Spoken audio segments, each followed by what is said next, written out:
Hello po, papunta po kami ng health center namin sa CHU kasi meron pong nanay na dinala sa aming barangay na nakita doon sa may palengke na nakaupo lang. So may isang concerned citizen na nagdala sa kanya sa barangay at palagay ko merong sakit si nanay. So dadalhin po namin muna sa health center bago namin siya interviewin kung ano ba ang sitwasyon niya. So guys, papunta na po kami sa health center.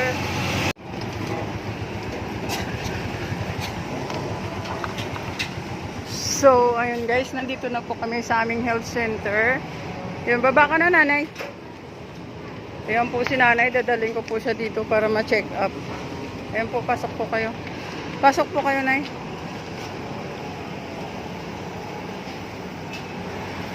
Pasok po kayo. Dito po.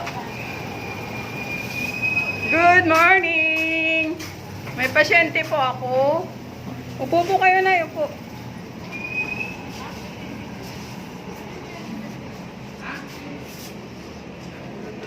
Hello! Morning! Hello! Andito pala mga friendship ko. Mga masisipag namin mga BHW. Yan po sila ni Ate Lisa, midwife. Si Tata, tsaka si Tet. Si Tet nagtatago. Hello po, si presidente ng PWD. Ayan din siya, nagkataon nakita kami. Ano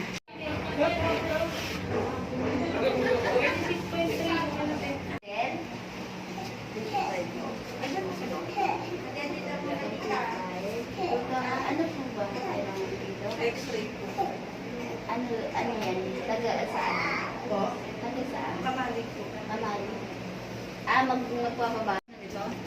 Si ate ko yung nandito ko pa nung 19. Hindi pa 56 siya, hindi 1967 po siya. Na-check up na siya dito. 1956. ako dito. Hindi, 56 years old siya ngayon, so 1967 siya. Taga saan po? Ano siya? Taga Davao siya, tapos Timbang po kayo diyan siya na ano sa iba. Diyan siya na padpad sa iba. Kaya before ko siya ihatid sa barangay, iba, pagamot ko muna siya. Yung BHW na mabait, oh. Yan. Mabait. Mabait. Ako lang nagsabi niya na marami silang BHW dito. Mabait din yan, mabait din yan. Oh, magaganda pa. Oh, di ba? Ang linaw naman to. Pasok po. Ano lang yan si ate Ano po? Kung saan nanghihina, ilang araw yung ubo? Ano? Akin. Hindi po kayo nagugutuman, ay? Hindi po kayo nagugutuman? Po? Mas maganda rin. Mas mo sa gutom. Uy, pinakain ko na siya sa Barangay Kamalig. Yehey, Barangay Kamalig. Pinakain ko. Kaso ayaw niya magkape, itlog lang kinain niya. Shoutout nga po pala kay ate Aki. Pa-shoutout daw sa akin. Pinabibidyo. Pinablog ko si Tess. Yung mabait namin na, no? Na BHW. Di ba mabait? Bigyan niyo po ng maraming stars yan. Wala kami. 5 stars lang, okay na. Mag-like and share na lang, okay na. Masaya na ako. Ilan taon na po? Ay, Doc, ako na lang po, no? 56 years old. Napulot ko namin siya sa El Camino Market. So, bago nito, pagkatapos po nito, i-turn over ko po siya sa Barangay. Kasi doon po yung pinagmulan niya. Tinasma lang siya ngayon. Hirap ako huminga, mga kanina. Hirapan siya huminga. Andun na po na. Nilagdag ka po ba? Nilalagdag ka po. Kaya po yung huli. Kahapon. Nakikita ka po ngayon?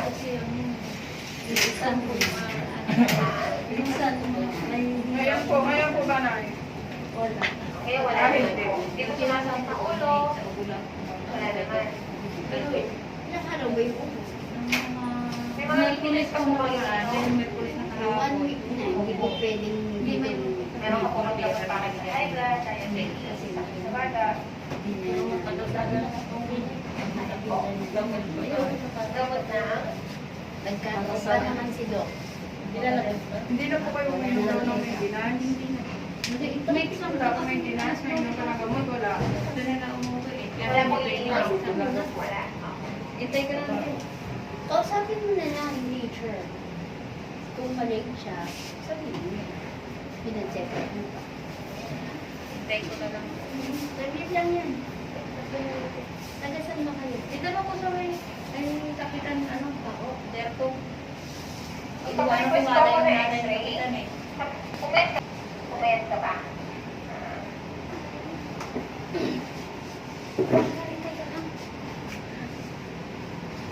Hintay mo yung gamot mo. Nabigyan ko ang antibiotic. Buka na, tapos na daw, okay ko na po siya. So, ayan pala ang mga gamot ni nanay. Ang dami niyang gamot po. Cefuroxime. Ayan. Ito yung request niya. At saka meron po siyang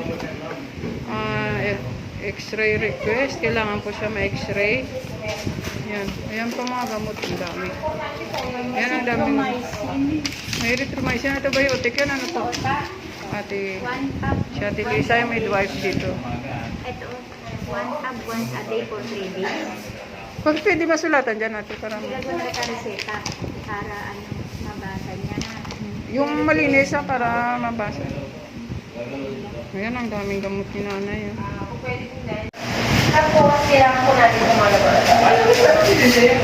Salamat! Salamat, Doc! Ihatid ko na po siya sa Barangay Iba. Okay. Salamat, magandang BHW. Sige, salamat din. Bye po. Salamat. So, aalis na po kami. Hatid ko na po si nanay sa barangay para madali po ma-locate ng barangay kung saan ang pinanggalingan niyang lugar. So, ito na po. Sasakay na po si nanay. Sige na, sakay ka lang dyan. Alis na tayo. So, nandito na po kami ngayon sa Barangay Iba. Kausap na ni nanay ang barangay secretary. Kinukuhanan po siya ng data. Tinatanong kung saan banda ang tinitirhan niya dito sa Barangay Iba, kung anong street.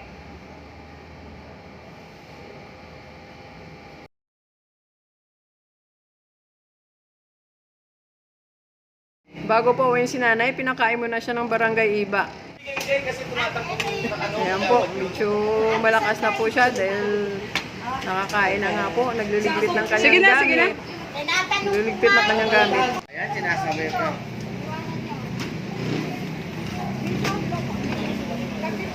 Sige, sige. Sige, bahala na ako ah. Ano masasabi mo sa Barangay Kamalig tsaka Barangay Iba? Mas mabait dito ang mga Oo. Nanay, ingat ka! Sige, bye-bye! Ayan po, si Sis Crisanta, mission accomplish kaming dalawa. Hello! Napalis na po namin si nanay, napagamot na rin. So, umuwi na sa kanilang bahay. Meron po yan Salamat po sa panonood. In behalf po sa Barangay Kamalig, ang Barangay Iba, nandito po kaming bausin ni Sister Crisanta, tulong-tulong kung ano man po ang pwede namin maibigay sa kay nanay. So, ayun po, bago siya umalis ay pinakain na po siya dito. Pati ako po kumain na rin. Sarap ng ulam nila. So, nagpapasalamat po kami sa aming mga kapitan.